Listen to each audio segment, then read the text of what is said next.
Ketika bayi itu dibaringkan di samping ibunya, Edo melihat jelas tangisan bayi di samping Mbak Yu ini membuat kelopak mata Mbak Yu ini berkedut gitu.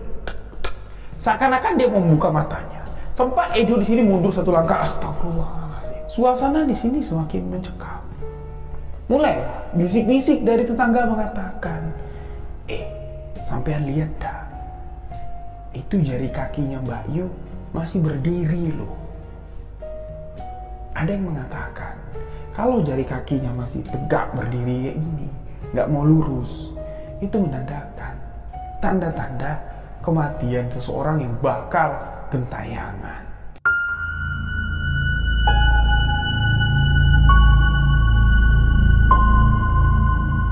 Bismillahirrahmanirrahim. Assalamualaikum warahmatullahi wabarakatuh. Kembali lagi bersama saya Rio Wijaya di sebuah kisah misteri.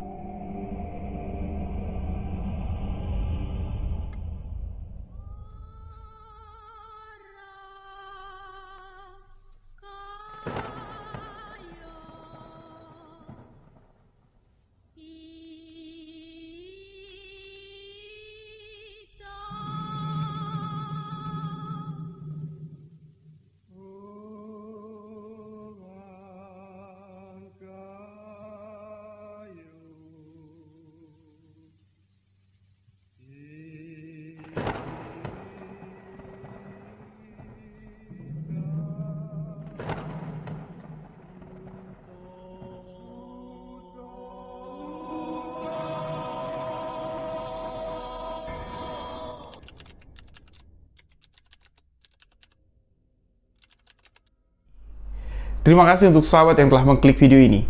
Terima kasih untuk sahabat yang telah memberikan dukungan, memberikan support agar channel ini dapat berkembang.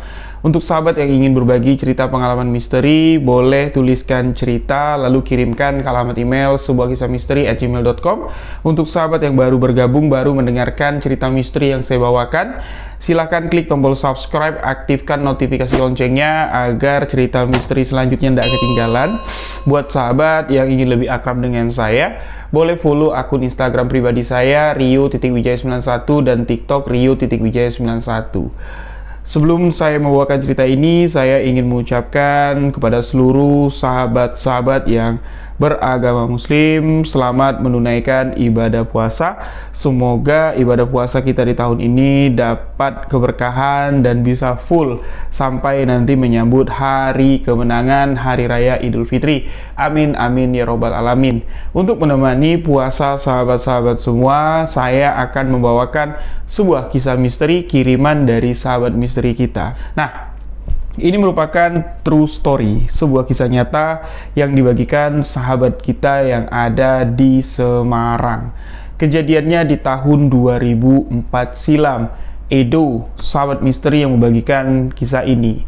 Nah, diceritakan Edo ini tinggal di salah satu daerah yang ada di Semarang. Edo ada 3 beradik. Edo anak kedua, anak pertamanya seorang perempuan, dan adik Edo ini juga seorang perempuan. Nah, jatuhnya Edo ini anak laki-laki satu-satunya di keluarga tersebut. Edo tinggal sudah di rumah sendiri, sedangkan mbak atau kakak perempuan dari Edo ini masih tinggal bersama ibu dan bapaknya beserta adik bungsu dari si Edo. Di tahun 2004, sebuah kejadian yang tak terduga, sebuah kejadian yang tidak disangka-sangka lah oleh keluarga terjadi, sahabat-sahabat. Edo sudah menikah, memiliki 1 orang anak di tahun 2004. Anak Edo baru berusia 4 bulan. Sedangkan Mbak Edo, ya, namanya kita samarin saja dengan nama Mbak Yu.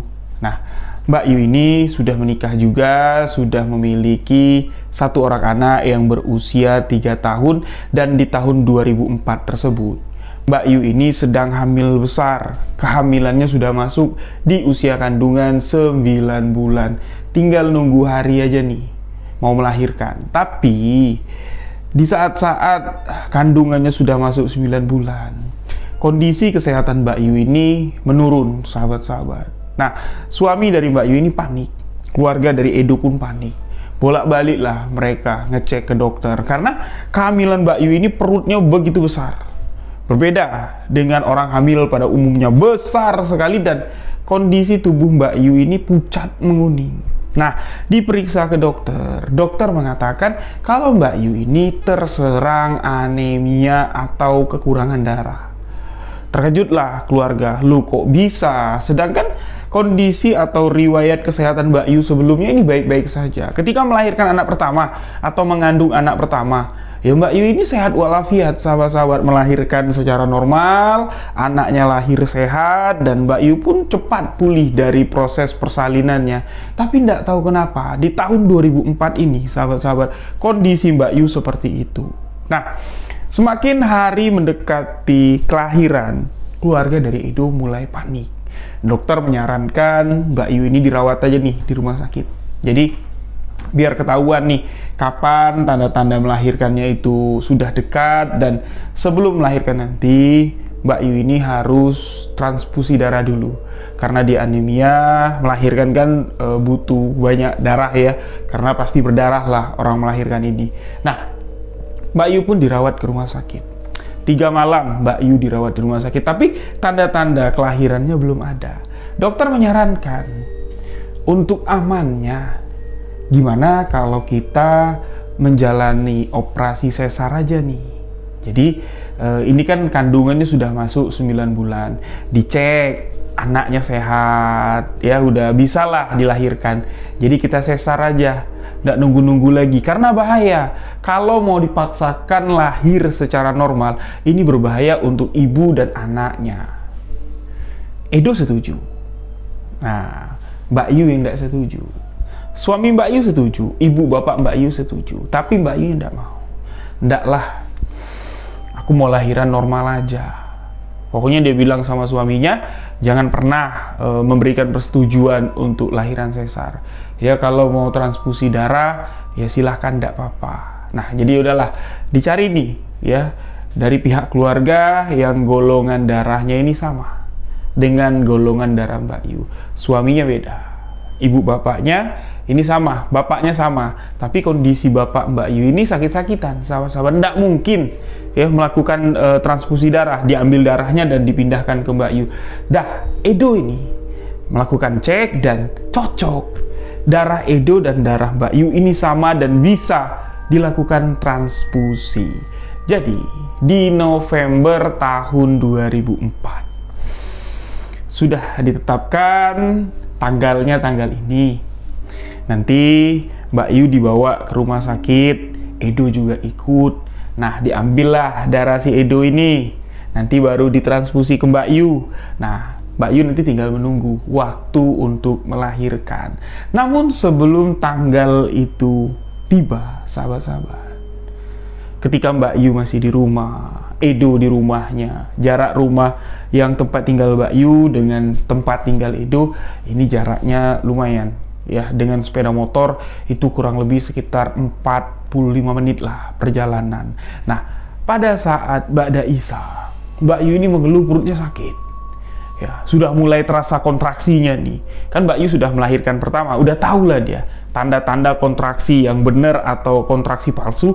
Dia mengatakan kepada suaminya, "Mas, ini perutku udah sakit nih, kayaknya udah deket nih mau lahiran." Nah, jadi mereka panik. Sedangkan tanggal yang ditetapkan ke rumah sakit itu besok. Nah, jarak dari tempat tinggal Mbak Yu ke rumah sakit ini lumayan, sahabat-sahabat. Perjalanannya kurang lebih sekitar satu jaman lah kurang lebih. Nah, Edo ini dihubungi lah ya, disamperin sama adik bungsunya Edo. Nah, di perjalanan sebelum adiknya Edo ini sampai ke rumah Edo buat ngabarin kalau Mbak Yu udah mau melahirkan, ternyata Mbak Yu sudah melahirkan dengan sendirinya secara normal, namun sesuai dengan prediksi dokter. Ketika melahirkan secara normal, Mbak Yu mengalami pendarahan hebat, anaknya lahir secara normal dengan kondisi sehat, namun 2 jam setelah Mbak Yu melahirkan, Mbak Yu meninggal dunia. Apa yang direncanakan semula gagal. Edo tentunya dia merasa bersalah sekali. Karena apa, sahabat-sahabat? Ibu dan bapak Edo sudah berpesan, "Do, besok kan kita mau bawa Mbak Yumu ke rumah sakit pagi-pagi. Alangkah baiknya malam ini kamu nginep di sini. Bawa istri, bawa anakmu nginep di sini sama-sama. Jadi pagi-pagi enak kita tinggal berangkat ke rumah sakit." Tapi Edo ini entah gimana lah rasanya. Ndak lah, pagi besok aja lah. Pagi-pagi aku langsung ke sini bawa anak istriku. Kebetulan anakku lagi sakit. Anak Edo yang usia 4 bulan ini lagi demam, lagi rewel-rewelnya. Nggak enak nanti. Berisik ganggu di sini. Ibu bapak Edo bilang, Mbak Yu bilang, "Ya nggak apa-apa. Ya namanya anak kecil sakit, ya biasalah rewel." Tapi Edo bersikeras di dalam hatinya nggak mau. Nah, di situ timbul rasa penyesalan. Edo berpikir seperti ini, sahabat-sahabat. Mungkin kalau aku ada di sana ndak perlu disamperin lagi. Ketika Mbak Yu merasakan kontraksi, udah bisa bareng-bareng kita ke rumah sakit. Nah, di tahun 2004, Edo pada saat itu belum punya handphone. Keluarganya pun ndak ada yang punya handphone. Mereka adalah keluarga yang sederhana, ya, pas-pasan lah hidupnya. Nah, ya udahlah ya, nasi sudah menjadi bubur. Ajal sudah datang menyebut Mbak Yu. Semuanya tidak bisa disesali dan semua harus diurus, ya. Jadi proses pemakaman Mbak Yu pun segera dilaksanakan. Jadi Edo membawa istrinya, membawa anaknya ke rumah duka. Adik perempuan Edo ini juga merasa bersalah.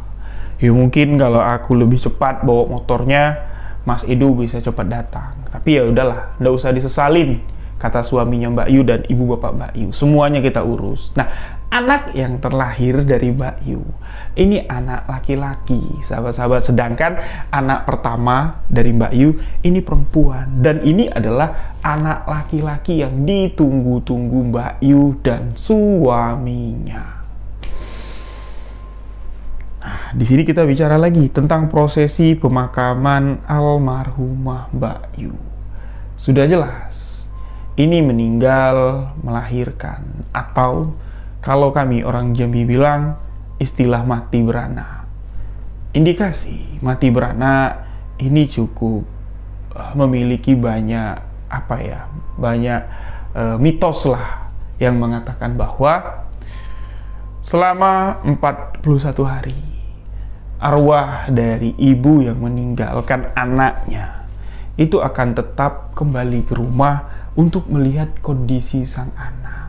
Dan yang kedua, mitos yang berkembang di masyarakat kami di sini, entahlah kalau di Jawa gimana ya, anak yang ditinggal ibu ini memiliki kepekaan dengan hal-hal mistis jauh dari anak-anak pada umumnya.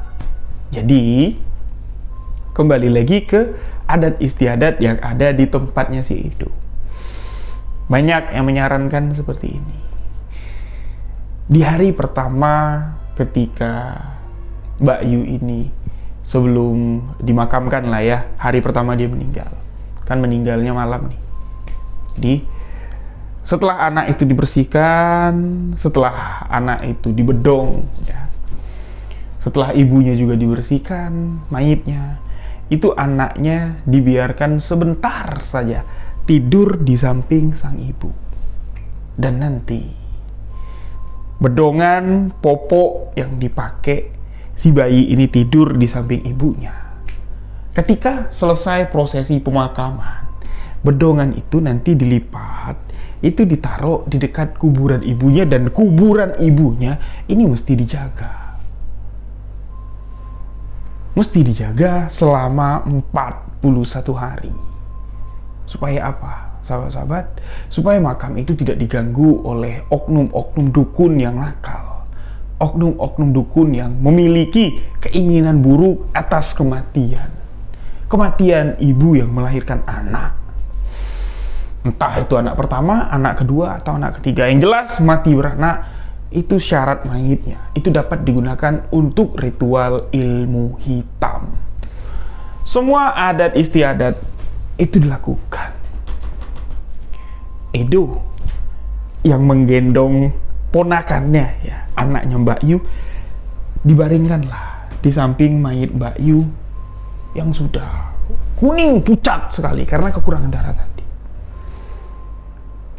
Ketika bayi itu dibaringkan di samping ibunya, Edo melihat jelas tangisan bayi di samping Mbak Yu ini membuat kelopak mata Mbak Yu ini berkedut gitu. Seakan-akan dia membuka matanya. Sempat Edo di sini mundur satu langkah, astagfirullahaladzim. Jelas sekali, sahabat-sahabat. Tapi matanya nggak kebuka. Suasana di sini semakin mencekam.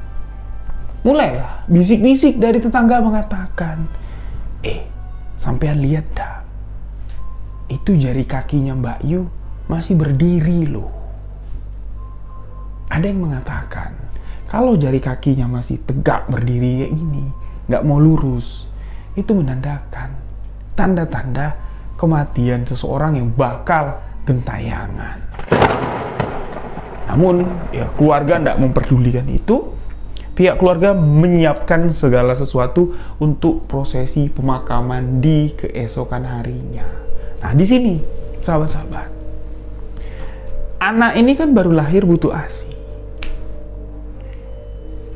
Siapa yang akan menyusui anak ini? Keluarga berembuk di sini. Bilang sama si Edo nih ya, daripada kamu menyesali kepergian Mbak Yumu, kamu bilang ini gara-gara kamu nggak mau nginep di sini, semuanya sudah terlambat atau apa. Gimana kalau kamu angkat ponakan ini menjadi anakmu? Anakmu kan berusia 4 bulan. Mau ndak kira-kira berbagi susu? Mau ndak istrimu menjadi ibu susuan anak ini? Karena anak ini butuh ASI. Ya oke lah, bisa kita kasih susu formula. Tapi alangkah baiknya anak ini pernah nyicip ditetein. Nah, istrinya Edo di sini langsung mengatakan, iya bu. Nggak perlu disuruh, nggak perlu diminta. Aku udah berpikir seperti itu. Ini anaknya Mbak Yu, anakku juga. Edo pun di sini setuju. Nah, jadi setelah anak itu dibaringkan di samping mayit, ya kurang lebih sekitar 1 jaman lah. Nah, tepat di jam 12 malam, istrinya Edo pun mulai menyusui anak tersebut. Anak ini namanya nggak saya sebutin ya. Jadi ditetein lah. Anak Edo berusia 4 bulan, anak Mbak Yu ini baru lahir. Istrinya Edo sangat senang sekali. Ya dia pikir, bareng lah nih kita bisa membesarkan anak ini. Sudah, malam berlalu. Di pagi hari sekitar jam 8, jenazah sudah selesai dimandikan, jenazah sudah selesai dikafani. Dan satu lagi tradisi. Jadi anak ini dibaringkan di dalam kurung batang. Sebelum kurung batang itu ditutup, sebelum diangkat. Dan ketika sudah beres semua, anak ini dilarikan, dibawa keluar dari rumah tersebut, barulah keranda ini dibawa pergi untuk di masjid atau di musola untuk disolatkan dan baru dimakamkan. Jadi selama prosesi pemakaman, anak ini tidak boleh ada di rumah, dititipinlah di rumah tetangga, istrinya Edo yang mengurus. Nah, masuk ke prosesi pemakaman, sahabat-sahabat. Di pagi hari itu cerah, secerah-cerahnya. Namun ketika sampai ke tempat pemakaman, ketika mayat diturunkan, kok bisa-bisanya kuburannya itu mengecil, sempit. Diturunin jenazahnya, kaki mayat itu ketekuk, dinaikin lagi, diukur lagi, digali lagi, diturunkan lagi, kakinya ndak bisa masuk. Sampai 2-3 kali pihak keluarga bertanya kepada Pak Ustadz, Pak Ustadz bertanya, mana anaknya? Anak almarhumah mana? Bawa ke sini. Susul lagi. Dijemput lagi bayi yang baru lahir ini. Digendong sama Pak Ustadz, diazanin. Sambil ngendongin anak ini diazanin. Allahu Akbar, Allahu Akbar. Yang tadinya langit cerah, tiba-tiba terdengar suara guru. Tapi nggak ada petir. Nggak gelap sama sekali, cuman suara guru menggelegar di atas langit. Tentunya, semua orang yang ada di pemakaman saling celingak-celinguk melihat.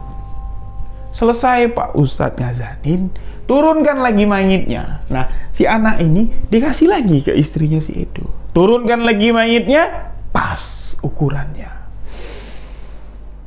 Nah, jadi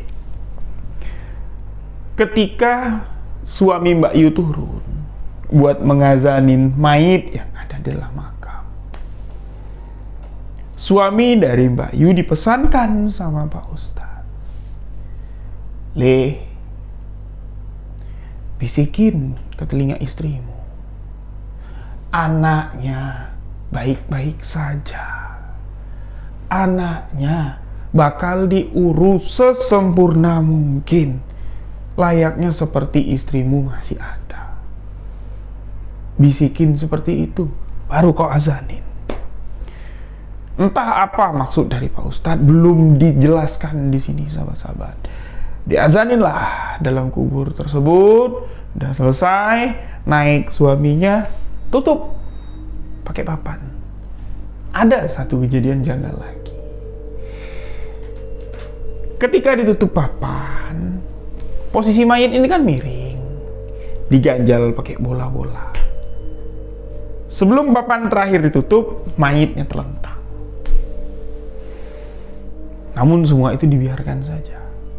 Dah, ditimbunlah makamnya, didoakan, dibacakan talqin, dan prosesi pemakaman pun selesai.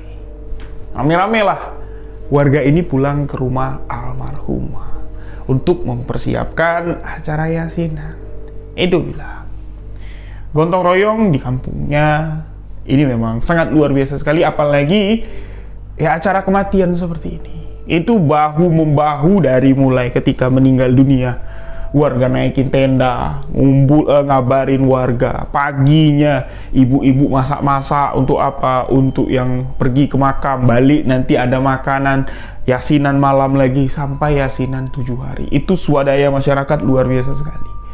Nah, jadi pas semuanya balik, Pak Ustadz juga balik ke rumah duka, Edo, Bapak Edo sama suami dari almarhumah Mbak Yu dipanggil. Keluargalah intinya. Pak Ustadz mengatakan, siapa nanti yang bertanggung jawab untuk anak ini, anak dari almarhumah? Ya tentunya saya, suami dari Mbak Yu menjawab. Dan Edo juga menyauti, aku juga Pak Ustadz. Ya sudah, kematian adalah hak dari semua umat yang hidup di dunia ini, dan sudah menjadi ketentuan. Yang hidup pasti bakal mati. Jangan berpikir yang aneh-aneh. Jangan dengarkan cerita-cerita kiri kanan yang sudah terdengar dari tempat pemakaman tadi. Bismillah, fokus saja untuk menjaga anak ini baik-baik.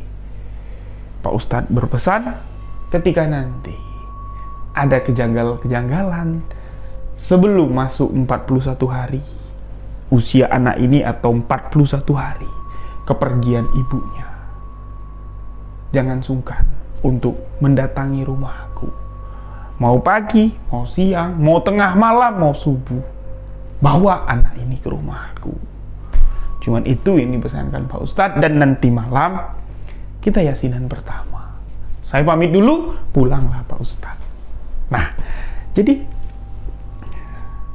Pak Ustadz ini berpesan seakan-akan dia tahu akan terjadi sesuatu. Jadi pihak keluarga ini panik dan lupa untuk meletakkan popok, untuk meletakkan cawat di makam Mbak Yu. Yang mana seharusnya setelah pemakaman selesai, ini ada orang yang mengantarkan popok, mengantarkan cawat, itu diletakkan saja di dekat kuburan maknya. Ini lupa karena panik. Pesan Pak Ustadz seperti itu tadi, jadi apa yang akan terjadi? Kenapa? Bahkan Edo berpikir, ya udahlah Pak, Bu, anak ini kubawa aja lah ya ke rumahku biar jauh. Tapi suami dari Mbak Yu, nggak usah Mas, di sini saja, biar aku yang ngurus. Nah, kalau di sini neteknya gimana? Nggak mungkin kami di sini terus. Terlihat kalau Edo di sini panik dan akhirnya bapaknya si Edo, ibunya si Edo mengatakan, ya sudah sama-sama lah kita di sini. Kamu tinggal di sini dulu lah. Dengar kata Pak Ustadz, menjelang 41 hari. Ya sudahlah. Siang itu semuanya sibuk. Ya ada yang kecapean istirahat.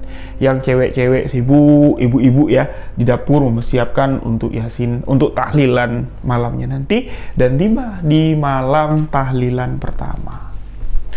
Kekhawatiran yang disampaikan Pak Ustadz alhamdulillah tidak terjadi. Anak ini anteng sekali. Tidur aja kerjaannya. Kalau nggak dibangunin, nggak mau netek. Sangkingan antengnya. Ya syukur alhamdulillah lah ya. Dan masuk di malam Yasinan kedua. Semua berjalan baik-baik saja. Dan ini popok, gurita, cawat, dan segala macam, ini belum diletakkan di tempat Mbak Yu. Lupa mereka, ini lupa. Sama sekali lupa. Yasinan ketiga, lepas Yasinan ketiga, masuk malam keempat setelah Mbak Yu dimakamkan. Baru tetangga kiri kanan di sini heboh. Istrinya Edo di sini ketakutan. Edo pun ketakutan. Suami Mbak Yu di sini yang lebih parah lagi. Nah, jadi malam ketiga Yasinan semuanya berjalan lancar. Karena rumah itu rame. Orang baca Yasin, baca tahlil, mendoakan almarhumah Mbak Yu. Nah, di malam keempat kan nindak Yasinan, sahabat-sahabat. Di malam ketujuh nanti baru Yasinan. Jadi rumah itu sepi. Baru terasa sepinya di malam keempat. Rumah itu cukup besar. Ya, di belakang rumah itu banyak kandang ayam. Bapaknya itu ini ternak entok, ternak ayam. Jadi sebelah juga tetangga kiri kan, namanya juga kampung. Nah, di sebelah kiri ini ada kandang kambing. Jadi di bagian belakang rumah orang di desa itu ya banyak lah batang tales. Ya tahu ya, daun tales itu kan besar. Batang pisang, kelapa. Jadi di bagian dapur, di bagian belakang itu tentunya gelap. Nah, di malam keempat, kurang lebih sekitar jam 11 malam, tetangga dari rumahnya si Edo ini, ya, rumah almarhum Mbak Yu ini, pas sebelah rumah. Ini rumah almarhumah Mbak Yu. Ada celah, ya, ini rumah. Jadi nggak mepet kayak gini. Nah, ini lorong nih bisa ke belakang rumah tetangga, ke belakang rumah almarhumah Mbak Yu. Kurang lebih sekitar jam 11. Tangganya ini mendengar petok, petok, petok. Di kandang ayam ini berisik. Kayak ada orang mau mencuri. Keluarlah si bapak, bawa senter. Nyorotin kandang ayam. Ternyata yang berisik itu bukan kandang ayam si tetangga ini. Ternyata yang berisik itu kandang ayam rumah almarhumah Mbak Yu. Di senternya lah kandang ayam itu. Pas di bawah pokok pisang. Itu dia melihat ada seorang perempuan berdiri dengan tangan sedang memegang popok. Seakan-akan sedang ya mencium popok tersebut. Pakaiannya putih, rambutnya ini acak-acakan, sahabat-sahabat. Dan terlihat bagian kakinya itu tidak ada, kayak ngambang kayak ini.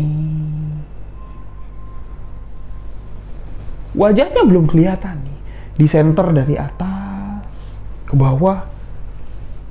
Sopo iki? Hei! Kamu siapa? Hei, ngapain kamu di situ? Berani nih tetangganya bentak kayak gitu, dan Sosok itu menurunkan tangannya yang memegang popok dan menangis. Le, anakku mana Le? Anakku mana Le? Itu terlihat jelas sahabat-sahabat, wajahnya itu pucat sekali. Tetangganya itu nggak bisa ngomong, tolong, tolong, tolong, pingsan. Bapak-bapak usia 58 tahun pingsan malam itu. Nah, jadi ya keluarganya keluar, gotong nih, kenapa bapak ini kenapa? Sadarlah dia, dibawa dalam rumah, dia ngomong gini, kuntilanak, ada kuntilanak nyariin anaknya. Sopo pak, Mbak Yu mati gentayangan nyariin anaknya. Nggak ada yang percaya, tentunya nggak ada yang percaya. Ini sudah masuk jam 12 malam. Anak Mbak Yu, ya, yang dari lahir pertama nggak ada suara, di malam itu rewel, nangis sejadi-jadinya, ditetein nggak mau, matanya tuh membelalak, dan suara tangisnya itu mengerikan sekali, sahabat-sahabat. Nah, di sini muncul kepanikan dari keluarganya si Edo, sahabat-sahabat. Ya tentunya panik, anak ini kenapa? Sakit kah, demam kah, atau apakah? Yang mana? Ketika anak ini nangis-nangis, suami dari Mbak Yu ini nggak keluar-keluar kamar, seakan-akan dia sedang tertidur lelap. Diketok-ketok nih sama bapaknya. Le, hei, anakmu tuh nangis, liatin. Hei, bangun, bangun. Le, bangun. Nggak keluar-keluar dari kamar. Ya udahlah, dibiarin, dan tidak lama kemudian anak ini diam. Ya. Matanya kembali tertutup dan kembali tertidur pulas. Tapi keluarganya itu ini tidak bisa tertidur. Mereka merasa ada sesuatu yang datang ke rumah mereka. Bayangkan, ketika mereka senyap, tidak ada yang berbicara. Jendela-jendela dari bagian rumah tersebut ini seperti ada yang membuka dan menutup.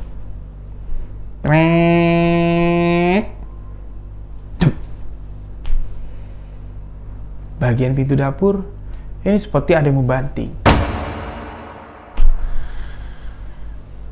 Suara tangis terdengar di berbagai sudut dari rumah tersebut.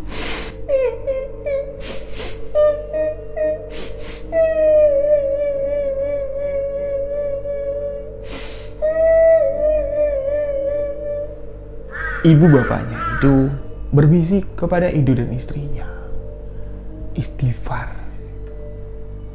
banyak-banyak beristighfar. Ini ada setan. Ada setan yang mencoba mengganggu keluarga kita. Edo sempat keceplosan ngomong, Pak, jangan-jangan Mbak Yu. Jangan-jangan Mbak Yu pulang. Ketika Edo mengatakan jangan-jangan Mbak Yu pulang,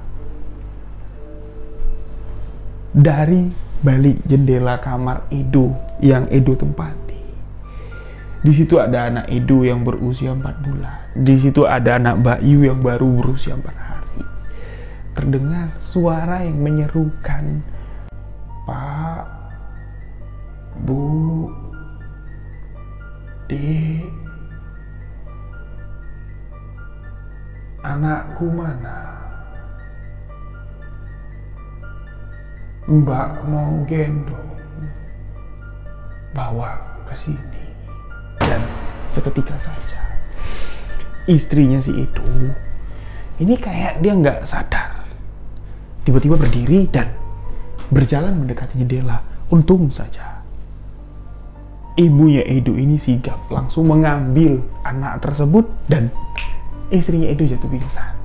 Nah, di situ Edo sadar, ini bukan lagi setan yang biasa, Pak. Ini bukan apa-apa lagi. Bu, Ibu tungguin istriku. Pak, aku mau bawa anak ini ke rumah Pak Ustadz. tengah malam. Ya, anak itu diselimuti, dibawa sama Edo berlari ke rumah Pak Ustadz. Nih bayangkan, merinding, na'udzubillahiminzalik. Ketika Edo keluar rumah, berlari membawa anak itu, Edo ini kayak diikutin bayangan putih. Edo ini kayak diikutin sosok yang nggak kelihatan jelas lah, dan menangis. Dek, anakku, dek, itu anakku, dek. Tapi Edo nggak peduli. Yang penting aku sampai ke rumah Pak Ustadz dan anak ini selamat. Ketika Edo sampai di rumah Pak Ustadz buka pintu. Jadi Pak Ustadz ini nggak menyauti salam Edo. Assalamualaikum Pak Edo, Pak. Jadi dibuka pintu sama Pak Ustadz ini nggak mengucap Waalaikumsalam, Do, ada apa? Nggak. Dia langsung baca ayatul kursi dan disemburnya muka si Edo. Masuk, tutup pintu langsung. Nah, anak itu digendong sama Pak Ustadz, dibacakanlah ayat-ayat suci Al-Quran. Diusap, berkali-kali diusap sama Pak Ustadz dan diserahkan ke istri Pak Ustadz. Yuk, anakmu biar tinggal di sini. Yuk, kita pulang ke rumahmu. Kita balik, kita lihat kondisi rumahmu. Dan setibanya sampai di rumah si Edo, istrinya Edo sudah siuman. Nah, mereka penasaran, suami dari Mbak Yuni mana? Kok nggak keluar? Sekali didobrak pintunya, suami dari Mbak Yu sudah tidak bernyawa lagi. Suami dari Mbak Yu meninggal tergantung. Wallahu a'lam bishawab. Apa yang menyebabkan dia berpikir untuk mengakhiri hidupnya dengan cara seperti itu? Na'udzubillahiminzalik. Keluarga Edo bak jatuh tertimpa tangga. Baru 4 hari proses pemakaman Mbak Yu, yasinan ketiganya baru selesai. Keesokan paginya mereka harus kembali memakamkan almarhum suami Mbak Yu, dan diposisikanlah makam itu bersebelahan. Banyak yang mengatakan kepergian dari almarhum suami Mbak Yu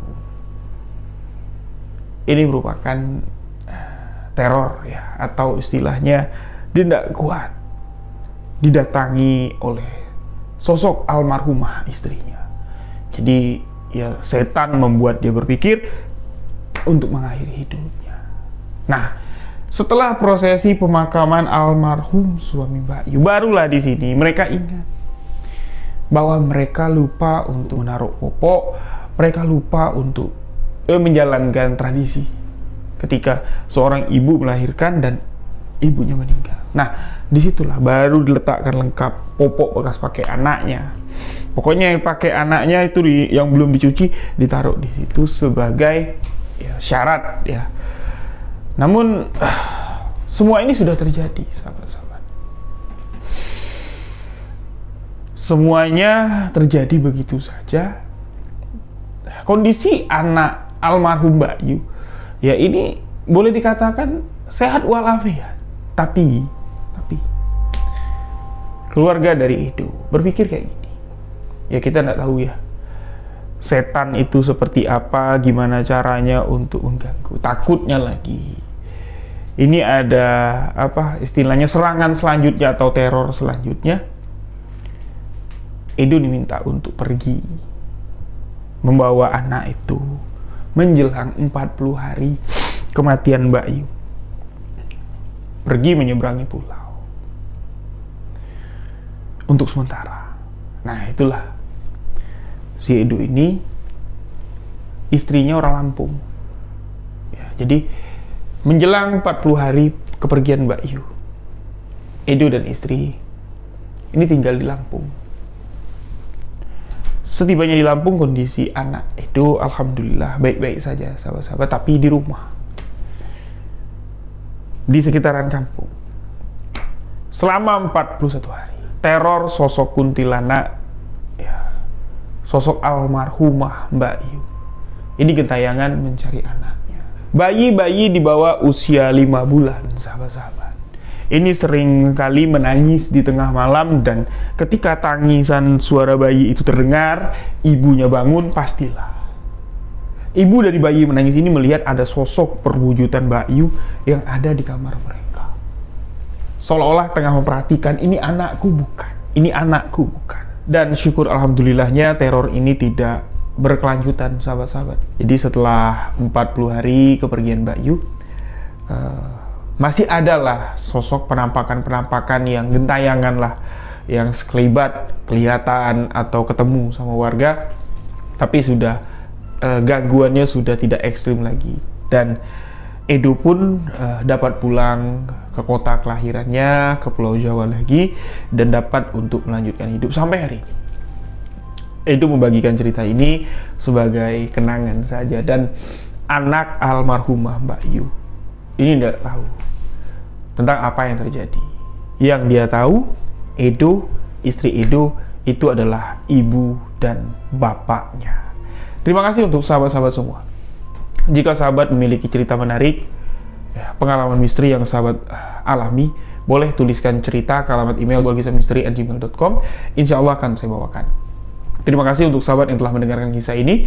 Jika ada salah kata, salah ucap dalam penyampaian kisah ini, mohon dimaafkan. Saya Ryu Wijaya undur diri. Wabillahi taufiq wal hidayah. Wassalamualaikum warahmatullahi wabarakatuh. Salam sahabat misteri. Selamat menjalankan ibadah puasa.